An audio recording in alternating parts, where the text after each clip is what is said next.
பொண்ணு கேட்டாங்களா? பொண்ணு கேட்டாங்க. முதல்ல பொண்ணு கேட்டு வேணான்னு சொல்லிட்டாங்க. வேணான்னு சொல்லி 3 வருஷம் கழிச்சு மறுபடியும் அவங்களாவே தான் வந்து இந்த மாதிரி கல்யாணம் பண்ணிக்க சொல்றாங்க.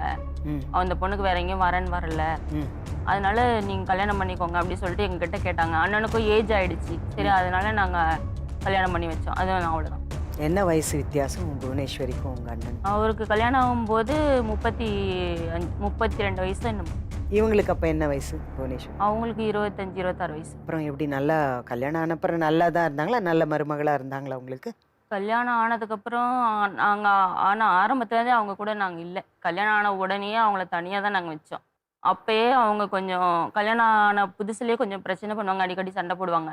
என்னென்ன சண்டை போடுவாங்க? என்ன விஷயத்துக்கெல்லாம் சண்டை? எல்லாத்துக்குமே எடுத்ததுக்கெல்லாம் குத்தந்தான் அவங்க. எதுவுமே அவங்க வந்து எங்களோட ஒத்துப்பட்டே அவங்க இல்லை. என்ன குத்தன்னா என்ன கண்டுபிடிச்சு என்ன பேசுவாங்க? எல்லாத்துமே எங்கள் அண்ணன் எவ்வளோ சம்பாரிச்சு கொடுத்தாலும் கொடுக்கல, யார்கிட்ட பார்த்தாலும் அவங்க எனக்கு சோறு போடல, சோறு போடல, சோறு போடல, சோறு போடல, இதே பிரச்சனை தான் எல்லாருக்கும். குறை சொல்லுவாங்க. ஆமாம், குறை சொல்றது.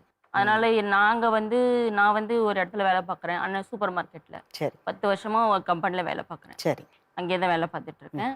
ஆனால் எங்களுக்கு வந்து அவங்க இது சரிப்படாதனால நாங்கள் போக மாட்டோம். அம்மாவும் எங்கள் அண்ணன் இருக்கும்போதே அவங்க கூட அவங்க இல்லை. அவங்க எங்க ஏன்னா தனியா இருந்தாங்களா? எங்கள் அண்ணன் நல்லா இருந்தால் போதும் அப்படின்னு நினச்சி தான் நாங்கள் அவங்க கிட்ட விட்டோம். சரி.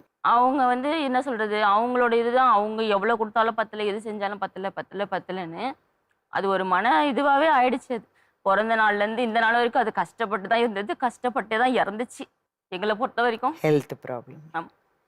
அப்போ அது ரொம்ப ஹெல்த் ப்ராப்ளம்லாம் கிடையாது. இப்போ தான் ஒரு 3 மாசமா தான் அவருக்கு உடம்பு சரியில்லை. 3 மாசமா தான் உடம்பு சரியில்லாமல் இருந்தார்.